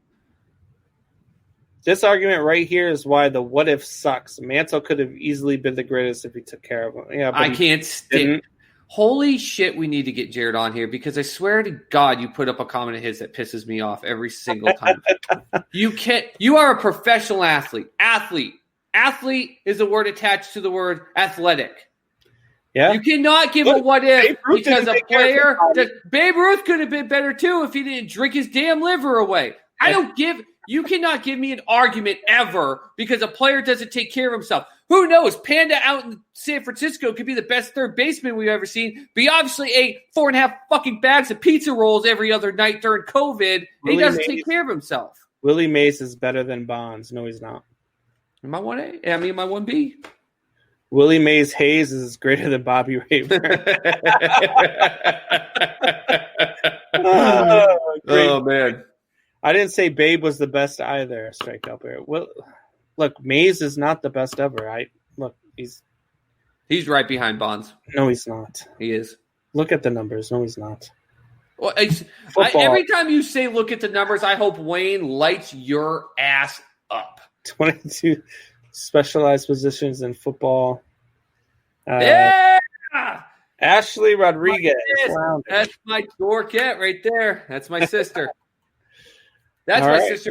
If we ever get into wrestling, any type of wrestling conversation, the stories I have, heck, I'd bring her on for the stories. This poor girl is the toughest Jersey girl you'll ever meet, and it's all because there you go, Ashley. She's been shoved in a dryer and turned on. Her ankle messed up, Kurt ankle. Like she's a tough cookie. She holds herself in New Jersey because of that. Didn't Ruth start some curse for the Yankees or Red Sox? Yep. For the Red Sox. He started the curse for the Sox. Dad. He did, buddy. He did. But that's okay. That's all behind us. Wayne, I was talking about Bonds. All yeah, right. about the fearing. Yeah, no, he's right. Yeah. Then say you're talking about the all best who played on the MLB, since you can't include this person or this. Who are we not including? We can't include. I mean, obviously the Negro League players. I mean, some people say Shoeless Joe Jackson would have been better than Babe Ruth if he wasn't banned from baseball. You know, not just some. There's a ton of people. There's a ton of people that recorded that he was better than Babe Ruth. Why aren't we talking about Serrano? Oh, we got a comedy here for the night. I love it. Chris Farley would still be here if he didn't like the way Coke smelled. Exactly. No, rest in peace, Tommy Boy. But that's exactly it. That's exactly it. Part-time nerd shared. So part-time nerd, you're going in the right. We gotta get going. Maybe we're like a little over halfway through, and we still got the NFL. We still got the NHL. And you know I'm screaming at you come the NHL. Yeah, no, and you're going to be wrong there. God, I swear to God, if you... So we're going to skip our break, and we're just going to keep going because this is just getting too good. We got a lot of comments coming in. Would have been a lot better. We got our comedy for the night. Babe Ruth copied Shoeless Joe's swing. There you go. He did. You did, Wayne. There's all those could have been, would have been, but we have to go by what was. And what was Barry Bonds. And that's a great point for Shoeless Joe, but talk about the aspect of where great players. Talk about the NFL so I know what you are saying. That's my boy. All right. That's my boy. All right, let's get to the NFL. That's a great segue. So we are now going to the NFL, and we're going to start with quarterback. And I think we're going to agree here, you being a Boston guy, and I've said this before, and I'll say it again, I dislike the Patriots. I can't stand the Patriots fan base. They are the most annoying fan base in all of sports, and that includes you, Soup Boss. I love it. But Tom Brady is the greatest quarterback of all time. He is, until the day he dies, not the day he retires, he will be the best quarterback in the NFL. And he is definitely the greatest of all time. 219 wins, 64 losses in his career. 6-time Super Bowl champ, 3-time MVP, 2009 Comeback Player of the Year, 2007 Offensive Player of the Year. He's just, look, when I think about a quarterback that I want to play one game to save my life and win the game, it's Tom Brady. And baby. It's not even close. That's how you put it. Tom Brady is a winner. You call him a system quarterback if you want, like a lot of people do. But it's Tom Brady is the best quarterback to ever stop on an NFL field. The New England Patriot fans should think they're lucky stars that Drew Bledsoe got hurt, and they got to see the greatest quarterback to ever play the game on their field. Because otherwise, he probably would have been traded that off season, and we all know that he would have been a Chicago Bear. So go ahead. Anyway. Maybe the dumbest thing I think you've ever said. Now, listen, I'm shocked. I'm actually shocked with you because I thought you were going to come up with some one-off, even though you put him on your top 10 QB list here on our last show. But you're so driven by just stats, unless it's Wilt Chamberlain. Let's talk about the fact that I did some deep research because I knew me just going, Tom Brady is the GOAT. People are going to be like, well, of course you think that. That's all you think. You're a New England Patriots fan, cheating, blah, blah, blah, all this stupid crap. And Drew Brees is a guy that has some really damn good stats. I went and looked at who does everyone think there's the greatest? And I got Brady, Brees, Manning, Peyton, not Eli. Eli, you got 2 rings off Brady. Good for you. That was your defense. But Montana, Marino, and Elway. Those are and don't argue with me on those names. It's just the names I got from everyone. I went through the stats. I was shocked because I always put Montana 1A behind Brady once Brady got to about his 5th ring. And I couldn't believe how low Montana's stats were. I was shocked. And I know it was a different game back then, and we've talked about that aspect. But I was still shocked, just really how low Montana's stats were in those times. Breeze, though, in comparison, I mean, Brady's QBR less than Breeze, but he's second. Hit touchdown in yards, second to Breeze, but he's still second. Brady beats him in the interception aspect. But let's also remember one thing. Whether you think that cheating is some aspect that is only done by the worst, and there's never a team that wins a championship that ever does anything that's against the rules in any way, shape, or form, and they're perfect champions, he wins. The point is, he wins. He wins with no one. He wins with crappy players. And let's not forget, people always talk about Steve Young and Joe Montana because he had Jerry Rice. Tom Brady had Randy Moss, and he saw one Super Bowl with him and didn't even win it. He's winning with guys like Deion. He made Deion Brady Super Bowl MVP. He is in the aspect of the system quarterback drives me nuts because I get this on Sports Soup all the time. Well, he's a system quarterback. The definition of a system quarterback is Trent Dilfer. Is when you put a system in place that a person fits in just enough that it works the way the system pushes him. Tom Brady didn't make the system push him around. Tom Brady worked his ass off, and he made sure if you go look at video biopics of him in Bill Belichick's office at 5 a.m. saying, well, I don't like that. No, I saw this. And Belichick pushing him back. It wasn't where Belichick said, this is the system. You're going to do this, Tom. Tom was just as much of an integral part of that success as Bill Belichick was. And the fact of the matter is, you don't go to 9 Super Bowls in any era of the history of the NFL, and you don't win 6 on your own, and you tie any other team's franchise number for a record by yourself as a player and not be considered the GOAT. It's a shame to me that people just want to call him a cheater. Look, I don't want to turn this into a Tom Brady or Patriots love session, but the guy. If it was MLB and Cubs, you'd love it. I would. I mean, I'm not going to lie. But Tom Brady is. I mean, and like I said, I don't like the Patriots. I don't like their fan base.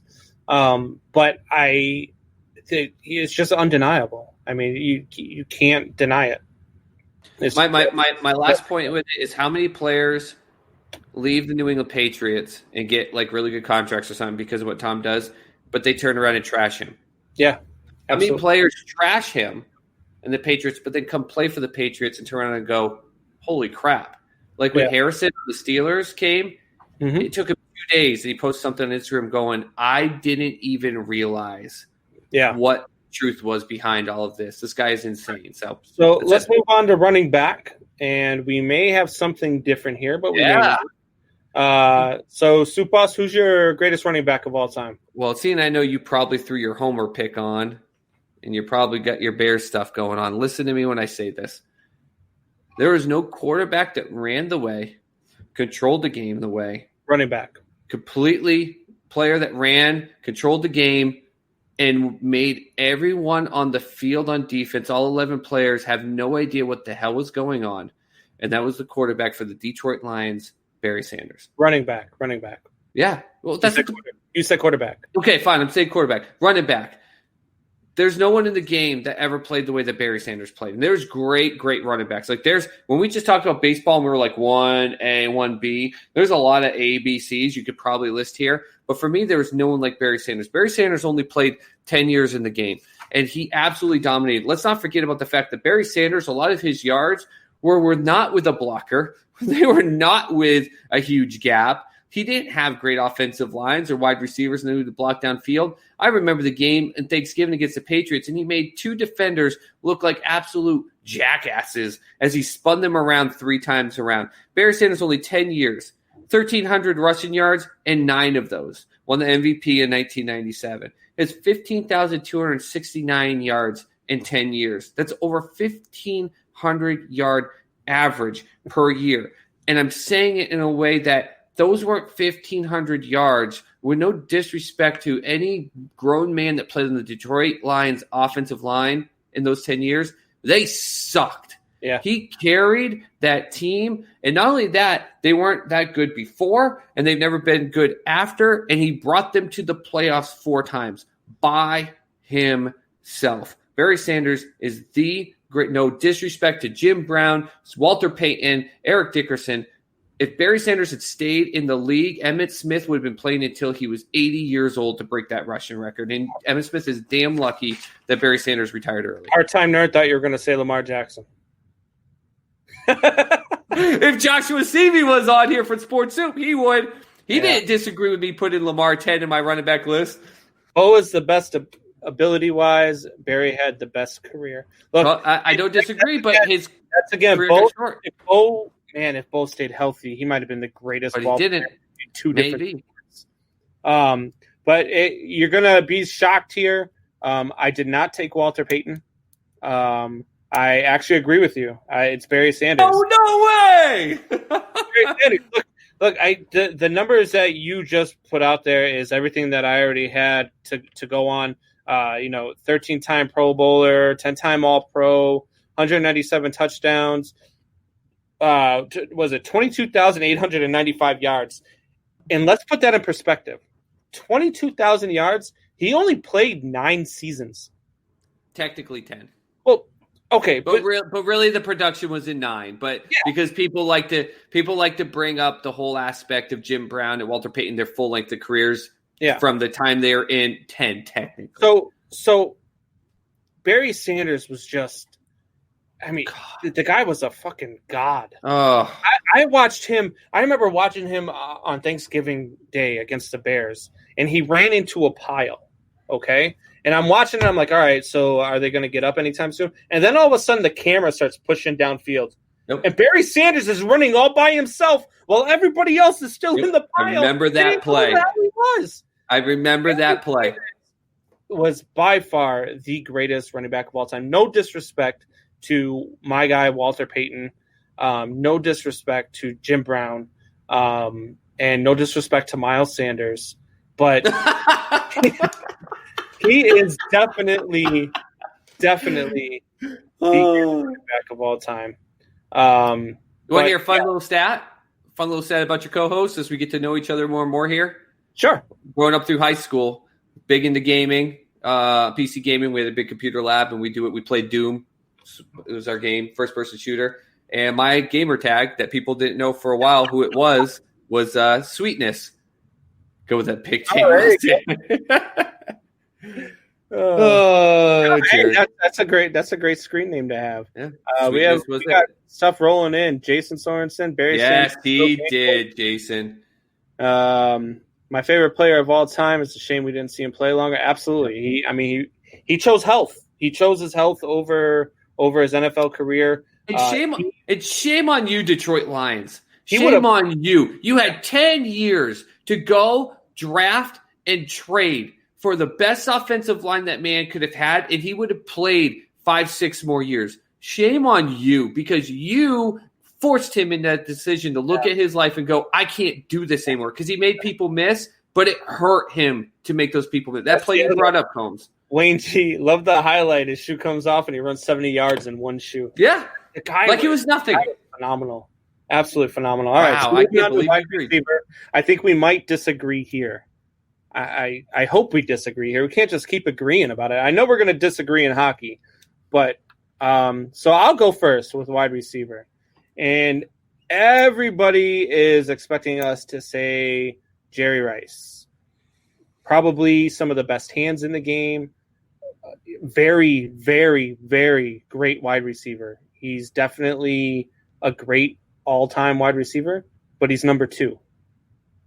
The best wide receiver of all time is Randy Moss. And the reason why it's Randy Moss is because Randy Moss had 982 receptions, 15,292 yards, 156 touchdowns, 6-time Pro Bowler, 4-time All-Pro, and he did it in half the time that Jerry Rice had a career. Randy Moss was absolutely phenomenal. They don't call him the freak for nothing. Randy Moss did things at wide receiver that no other human being could have done, including Jerry Rice. Randy Moss, by far, the best wide receiver. What says you, Soup Boss? This is so hard for me. Because Randy Moss, next to Tom, before the Patriots had gotten Tom Brady, Randy Moss was by and far one of my, if not my favorite players in the NFL, okay? I love Randy Moss. And when the Patriots got him, I knew what was going to happen. But there was still a slimmer of thought in the back of my mind that what we were seeing out in, were they still in Oakland at the time, the Raiders, or LA, whatever, with the Raiders? Yep. I still slightly thought it worried me a little. And then we saw at the end of his career with the Patriots, and then he goes to Tennessee, and he's throwing fits in the food line or something like that in a hotel space. I get your love for Randy Moss. I don't deny my love for Randy Moss.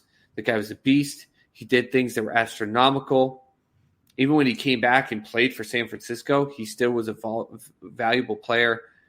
But for the love of God, just because he was that good of a player and you think everyone should say Jerry Rice, there's a reason everyone says Jerry Rice. And listen, I rag on Jerry Rice because he was a guy that during the Patriots dynasty was like, oh, cheating, bullcrap. He used to put stickum on his hands, which was illegal to do. Okay, so let's not go down that aspect of that road with it. But Jerry Rice, 1,549 yards, 22,395 yards. 1,549 catches, 197 touchdowns, 3 Super Bowls. And what made it cemented even more that Jerry Rice, for me, was the greatest wide receiver is when I did my research deeper on the GOAT quarterback list and saw with Steve Young and Joe Montana just how little in comparison to some of the great quarterbacks ever did in terms of statistics. And Jerry Rice owned all that, which makes me think, and this may become sacrilegious to some people, I think when we say Tom Brady made all the players around him better, I think Jerry Rice made Joe Montana and Steve Young better. I really think he did. When you look at that aspect and what they were doing for stats in nothing comparison, but if it wasn't for Jerry Rice, they wouldn't even be where they were in that aspect. The guy was a guarantee in everything he did. I was not a fan of his personality afterwards and how he accused people left and right of things when he was just as much of a cheater, but we've already had that talk, how everyone cheats. Yeah. Without a doubt, though, not only just with stats, but the eyeball test. Man, I love Randy Moss, but with the eyeball test comes an aspect of attitude. And Jerry Rice was always there no matter the situation. So and that's the difference. I think it's another 1A, 1B type thing. I'm not mad that anybody would go with Jerry Rice over Randy Moss. For me, it just comes down to the numbers that he put up are right there with Jerry Rice, and he did it in half the time that Jerry Rice did it. Jerry Rice was in the league for 20 years, and Randy Moss was in the league for 12. So Randy Moss couldn't last longer than the 12 because he put himself in the position where he didn't. Well, right, because he felt valuable past that. Because Randy Moss would go across the middle and catch passes, something Jerry Rice was scared to do. No, that's bullcrap, man. That's a lie. That's a lie. Just because they got Terrell Owens in there, don't make it out like all of a sudden Jerry Rice didn't go down the middle. That's bullcrap. Yeah. I just go. I'm not saying Jerry Rice is not very well be 1A, 1B. I'm not mad. Jerry Rice, Randy Moss, 1A, 1B. I'll leave it. Steve Largent. Joshua CV says, "Hey, you don't need to shame the Lions. They shame themselves." You ain't wrong, Joshua. You ain't wrong. Jason Sawyer said Detroit made the same mistake with the wide receiver GOAT Megatron. Potentially. Megatron's up there, right? Potentially. Take the aspect of what we put with Barry Bonds, and there's a lot of people that argue Calvin Johnson just because of that same aspect. Joshua's arrived, yes, he had. Megatron. There's a lot of people, and I don't. Clifford Franklin. Get the. Go away. Strikeout beer in your trunk. Man. Jared Perry and Joshua both say skull. Jerry Rice is only wide receiver in top 3 in yards, receptions, and touchdowns, and he's number 1 in all. Megatron is best ever ability-wise. Have you ever seen when Megatron decided to retire? Did you see the pictures of his hands and his fingers? Oh, yeah. Oh God. That's the other thing. Not to jump back to our first one and people say they get overpaid. Yeah. The physical stuff they have to do after their careers to make sure they could physically last the test of time is ridiculous. I get in that argument too, and people hate it. And especially military guys, I start talking with them, and I say these guys put their lives on the line with CTE, but they really do. I mean, it's not the same. They're not going to war. They're not getting shot at. I get it, but they still put their lives on the line because those shots that they take, CTE can kill you.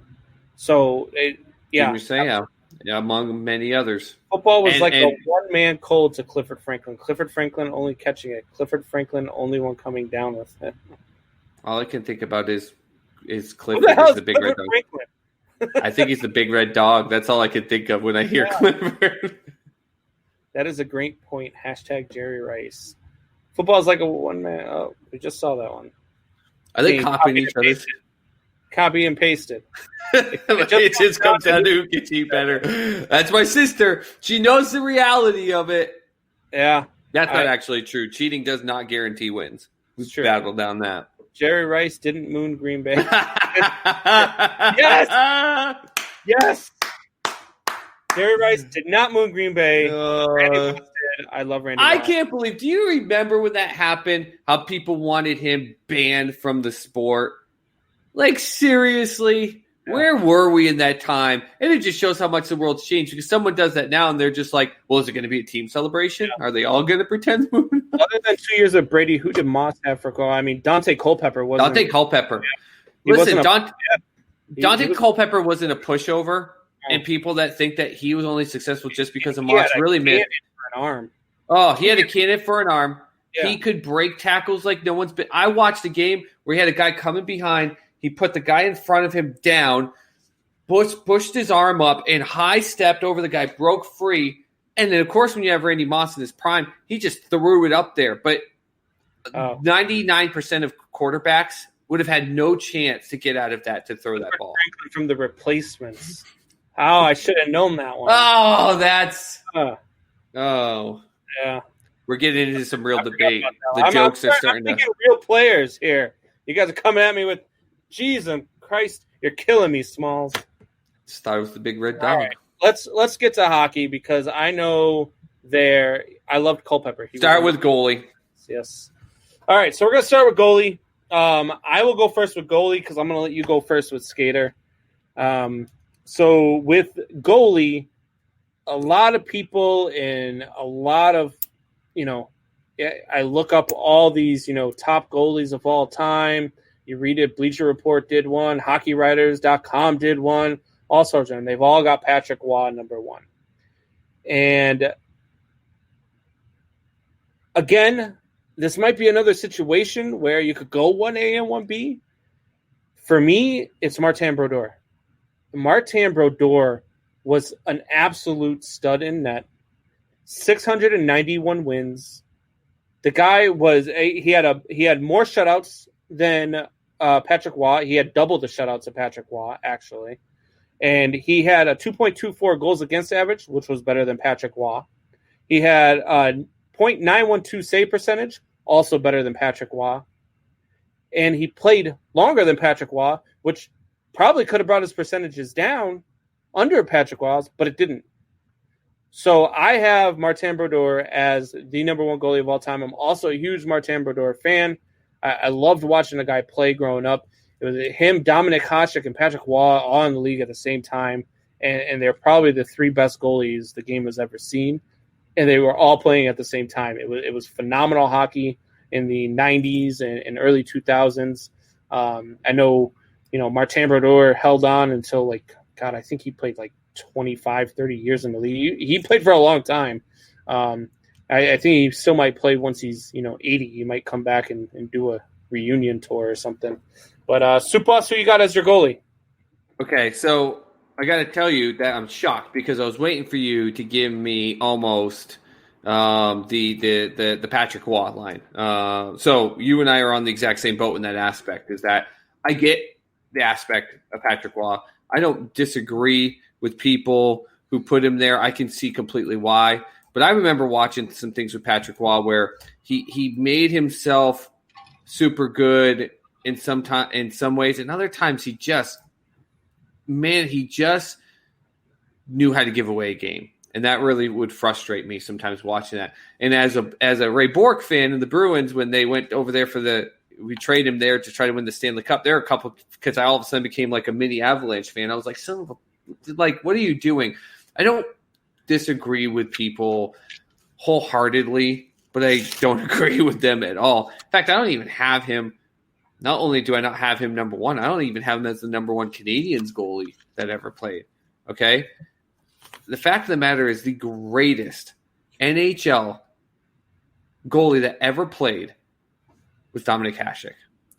No one not only played in the time that they were given in a way that Dominik Hasek did with stats, but he also changed the aspect of hockey in terms of this whole culture, not economy, but the culture. We've talked about this all the time. We talk hockey. People don't want to do hockey, right? I sat here last time. $5, go watch it. People hate hockey. They don't like hockey for some reason. Do you remember when Dominik Hasek was in Buffalo and when he carried them to the Stanley Cup in 1999?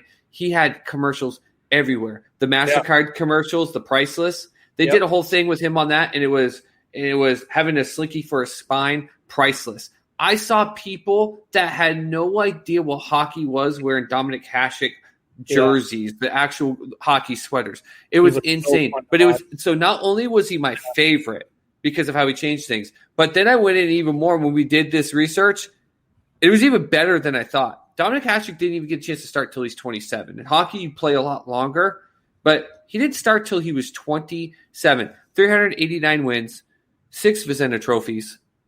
But the craziest stat to me, he won 2 Hart trophies. You know what the Hart trophy is, right? Yeah. That's the MVP trophy. That's like a pitcher winning the MVP in baseball. They don't do that. And not only did he do it once, he did it twice. He carried that Buffalo Sabres team that had zero reason, just like Barry Sanders carrying the Lions to playoffs. They had zero reason being that Stanley Cup Finals, and I think it was 1999 or 97. Got them through 6 games, all on his own. He won it twice. The last time a goaltender won an MVP was Jacques Plante in Montreal in 1962 before him on that, and he only won 1. He won 2 MVP trophies. He didn't start till he's 27. He dominated the league. And not only that, this is a fun little thing with Dominik Hasek. Because he recreated the way, and I know Patrick Waugh invented that, the split angle save with the 2 legs out. Patrick Waugh literally said, my goal is to fill the whole net in every aspect with my body. And that's why you would see him go nuts. But he had an art to it. The NHL was trying to figure out how they can make this sport even better. And they wanted to change the way the goal was. They almost changed it to this weird, half oval type thing. Yep. And when they did it, they brought him in because they said, we need to make sure that even you would have a chance where you wouldn't be able to stop a puck. And they couldn't find a way to shape the net and change it in any way that Dominik Hasek couldn't stop a puck. Think about that. They tried to change the game, and he made them stop. They said, forget it. We can't do it. Dominik Hasek was he was so much fun to watch. So much fun to watch. I remember I was just rooting for him to win cups just because I wanted to see the guy deserved one. And he still got 2, even though he didn't win it with Buffalo. He did. But he got him in. Where did he get him? Detroit. Yeah, it's like I get it. It was like the Yankees, but no one disagrees with Jeter's World Series ring. As a hockey fan in Chicago growing up, we grew up on 2 words: Detroit sucks. So that's why I didn't care that he won him there. But anyway, all right. So our comment feed is blowing up, man. What the hell is going on here? How do you not know who Clifford Franklin is?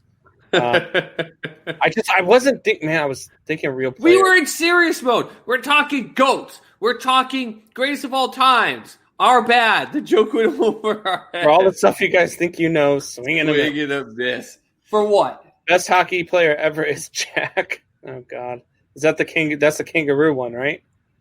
Wah, Osgood, Eagle.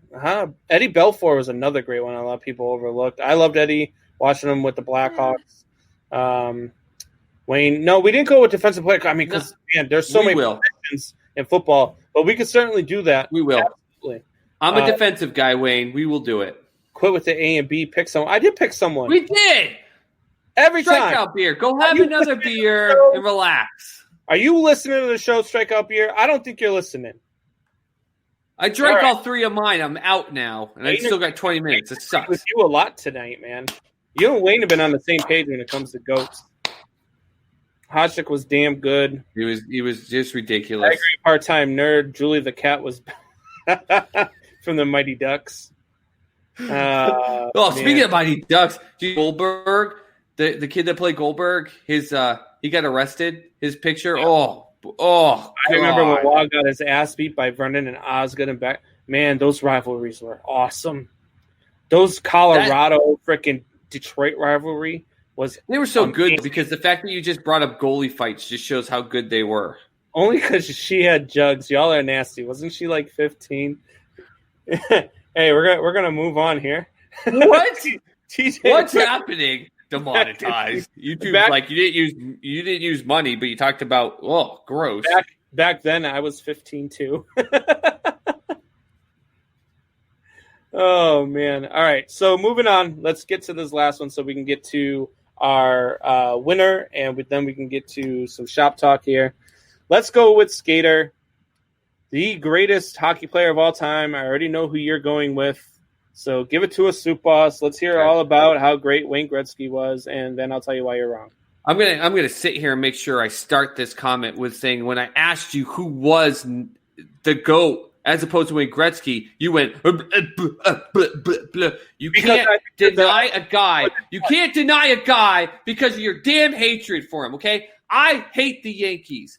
I hate them with a passion. I don't hate that Wayne does Gretzky. not mean I look at Mariano Rivera, Derek Jeter, and go, they suck. You only root against Wayne Gretzky because you hate the guy. That's it. You have no other aspect of this. I don't hate Wayne Gretzky. Let me school you on Wayne Gretzky, okay? Wayne Gretzky. Blah, blah, blah. Here's your stat. He has 1,963 assists all time. All time. 1,963 assists. Would you like to tell me which player in the history of the NHL, goals and assists combined, have more than 1,963? Do you have an answer, Mr. Combs? No. No, because there aren't any. His assist total, assists, are more than any player, goals or assists. No one has ever combined for that much. There's only one other player that broke more than 160 points, Mario Lemieux. He did it 4 times. How many players have broke 200 points, Mr. Combs? None. None of them have done it. 9 times. Over 200. He had over 9 times over 160 points. Over 204 freaking times. 4-time champion. 10 Art Ross trophies. He has 9 Hart trophies. Brandon, 9 MVP trophies. I get the love for the Gordie Howe and the Bobby Orrs. As a Bruins fan, I obviously get it. And I say it all the time. I love the toughness of hockey. But fighting is not a mandatory part of hockey. You don't need the Gordie Howe hat trick. Because I heard you say, he's not tough. He's not tough. You want to know why he didn't need to be tough? Because he was kicking your ass up and down the ice nonstop. Every single way, shape, and form. He knew the play that you had before you had it set. He was ahead of you. He picked your pocket. Half the time he had assists just because he was bored. He didn't want to score the goal. He let one of his players catch up, and he frigging fed it to them. There was no one better than Wayne Gretzky in the game of hockey. He was ahead of his time. He's ahead of the time today. And I'm a Bruins fan today. Listen, Brad Marchand, I want him to go out and fight guys. I don't want Patrice Bergeron going out and fighting people. That's the aspect of Wayne Gretzky. I heard you say he's not tough. He didn't fight. I don't give 2 craps. 9 MVP trophies. Greatest of all. Ain't no one combined for goals or assists more than his assist total. Period. Listen to me, Wayne guys. Gretzky is the GOAT of hockey, and your anger towards him sucks. Listen. Listen. I do not hate Wayne Gretzky. And You're every so stat that you just threw out, no, stop. I let you talk, now let me talk. God damn it. Wayne Gretzky, every stat that you threw out, you're right. he is the greatest offensive player of all time. The one thing that we've had in common with all of our freaking guys, with the exception of the NFL, is that they were two-way players. NBA, we talked about it with Michael Jordan over Wilt. He was a great defensive player, better defensive player than Wilt. We talked about it in MLB. Okay, these guys play both ways. Okay, I can't just have just the greatest offensive player and not have defense. That's why I don't go with guys like Sammy Sosa or Mark McGwire, because those guys, they're not on the same level. Wayne Gretzky did not play defense. But you know who did? Gordie frickin' Howe. Gordie Howe is the greatest hockey player to ever lace up the skates. 801 goals, 1,049 assists, 1,850 points, 4 Stanley Cups, 6 Hart trophies, 6 times Ross winner, 21-time All-Star, only player, like you were asking me, how many players in NHL history have had 22 straight seasons of 20 goals or more? That's because he played until he was in his damn 50s. So he what? played until he was 50. I don't care. That's the other point that I have. He retires at the age 42, comes back at age 51, 33 years after his rookie year, and he puts up 41 points. 41 points. 33 years after his rookie year. How do you define defense in hockey? It's all around. What's the Gordie Howe hat trick? It's fighting. It's a goal assist in a fight, which I already brought up. I already brought up the aspect. I don't want Patrice Bergeron fighting. I don't want Patrice Bergeron fighting. How do you define defense in the NHL? Is it just fighting? Is it just fighting? How do you define defense? I'll tell you what. What I'm going to do. Do you know what a steal is in hockey? Do you know what a steal is? Look, do you know what a steal is? Yes, I know what a steal is. Really? Where are the stats on steals? There aren't any, because Wayne Gretzky picked off so many passes because he knew the plays that he was already down the ice with the puck in hand, waiting for his player either assisting or goaling. There's no such thing as a defensive stat in NHL. All there is the goalie gets the stat as a goalie, and then there's fighting. There's no defensive stats. What I'm going to do for you, and I'm going to do this just for you, okay? Because we have to move on, and we have to get to our shop talk, and we have to pull a winner for our gift card and our giveaway, and we have to talk to the people about some exciting news that we have. So I need to calm you down a little bit. So what I'm going to do is I'm going to get on Twitter. I'm going to get on Facebook. I'm going to go through everything that I can, the LA Kings. I'm going to go through the Edmonton Oilers, whoever I got to, and I'm going to get you your date with Wayne Gretzky. And maybe, one thing will lead to another. I didn't like the guy either. But out of all 4 major sports, he's the most top-level GOAT of the 4 major sports above anyone else. No, he's not. With all respect to Mr. Gordie Howe and Bobby Orr. Here, Combs, I think we're ready for the mute button. Here you go. There you go. He's muted. It's like a drunk at Thanksgiving who hates Trump. I think he's talking about me there, though. And he might be talking about me. Might be. All right. So, moving on. I have right now, so I'm going to call out the names that I have, and then I'm going to give you 3 to 5 minutes to tell me whether or not I'm missing you. What you had to do was you had to like the page. You had to share the post. You had to share the post, the live feed. Share the live feed from tonight, and you have to comment to let us know that you're in. And then you do those things, and we'll put you in for the gift card. So I have Jared Parrott. Thank you, Jared. We have Part-Time Nerd. Yeah. We have Ashley Launder. Woo-woo. We have TJ Burns. By the way, we have 16 shares. 1 is mine, so there should be about 15 people here. We have Wayne G.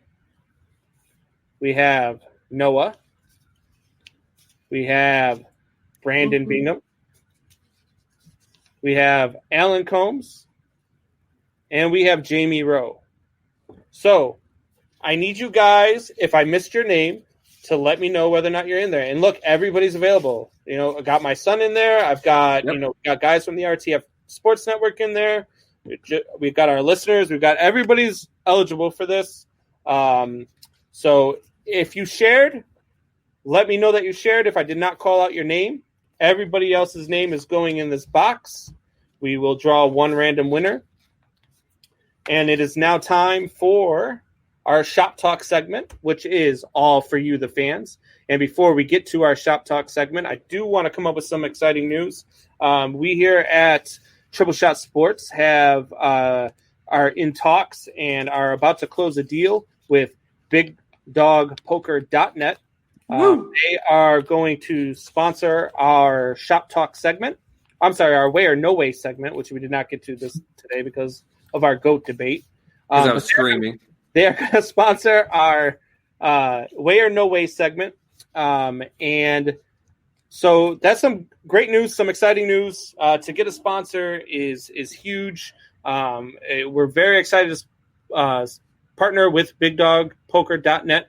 I play poker on BigDogPoker.net. I've played there for probably about 8 to 9 months now. They've got really good tables. They've got everything from Omaha to Hold'em. They've got tournaments all over the place. And these guys are, you pay a $7 tournament. Some of them have $10,000 guaranteed prize. So for $7, a shot at a $10,000 guaranteed prize pool. Now, it's not $10,000 to the winner, so don't get that wrong. But it's $10,000 spread out to like 40 or 50 people. So good. For $7, it is a pretty good deal. They run a great poker site. I definitely recommend that you check it out if you have not already.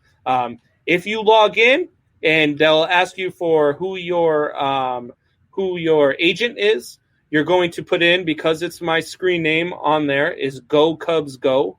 That's GOCUBS GO. Go Cubs Go is my screen name. That would be your agent name. And there will be, we're planning on putting in some added funds, extra funds in for anybody who uses that agent name. So very exciting news. What do you think about that, Soup Boss? That's fantastic. You already know we talked about, when it came on, some things that I love to do.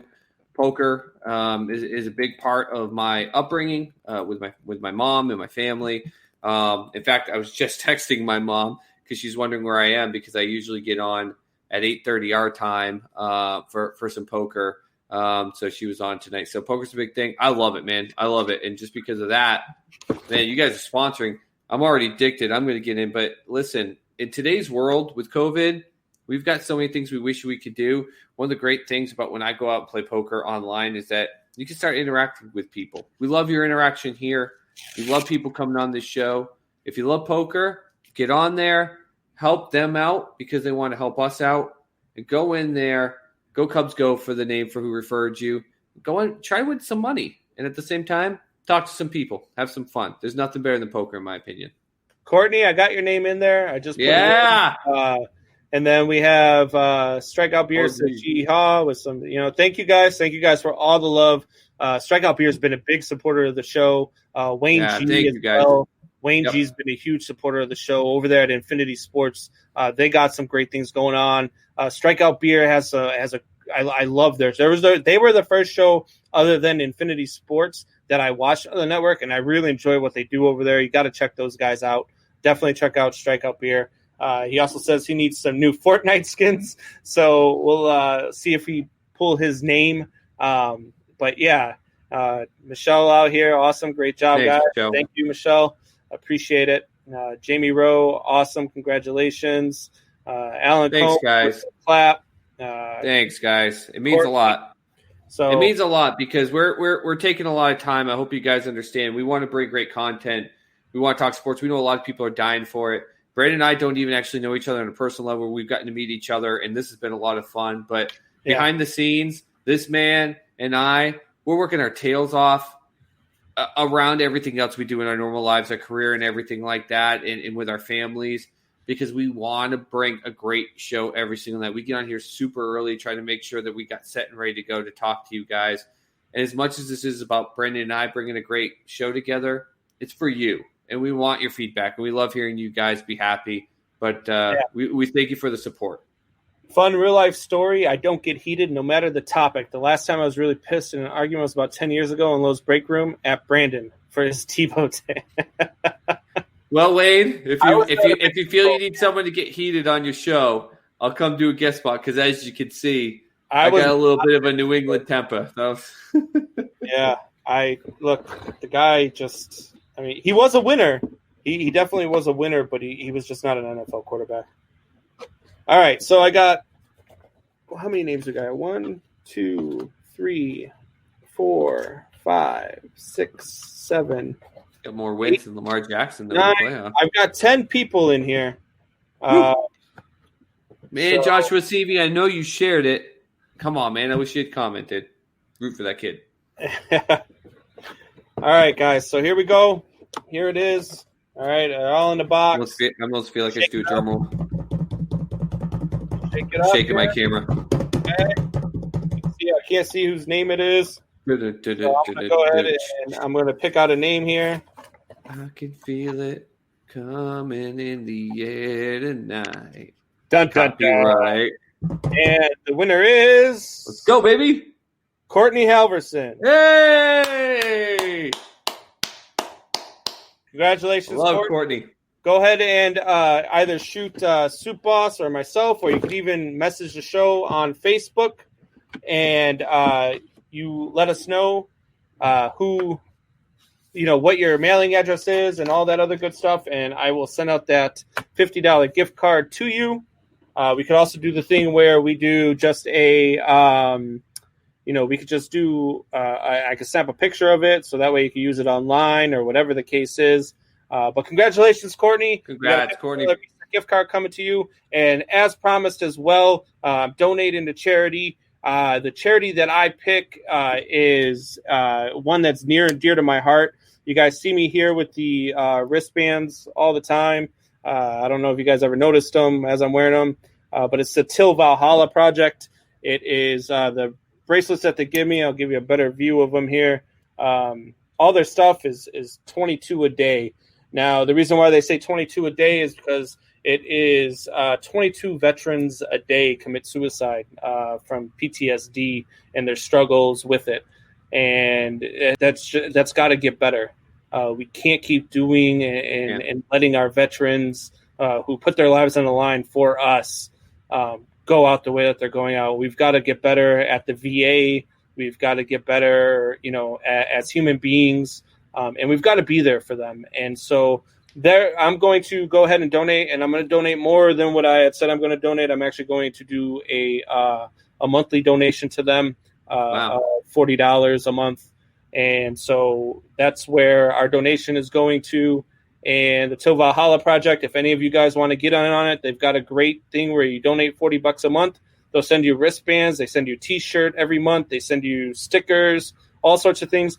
And then they send you this envelope that shows you all of the plaques. So what they do with all the money that they get in is they take these plaques for all these veterans who have committed suicide or died of PTSD, and they bring them to their families. And they give them to the families so that they can always remember the veteran that died. So it's a great cause. So if you want to check it out, tillvalhallaproject.com is what they are on, and you can check out everything that they do. They've got some great stuff there. So that's awesome.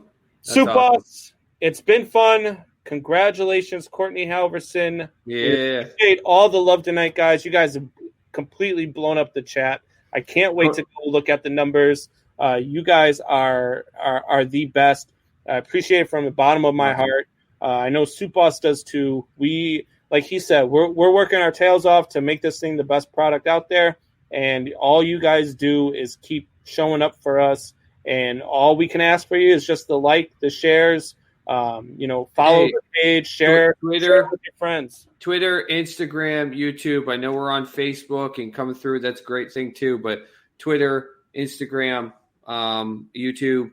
And that's the other thing. I had a lot of people ask me, hey, if I go on YouTube and comment, does it come through here? It does. We had someone here, Jeremiah Miller, on our last show comment on YouTube. We were able to pull that up. So if YouTube is easier for you, and if you get on YouTube, like, subscribe, hit that bell, as the YouTubers love to say, and we'll let you know when we've got stuff ready to go. Yeah, absolutely. So, guys, we'll be back with you on Tuesday night, 7 p.m. Central Time, 8 p.m. Eastern. It has been fun. We've had a lot of fun today, a lot of yelling today, but it was a great show, and we hope you guys enjoyed it.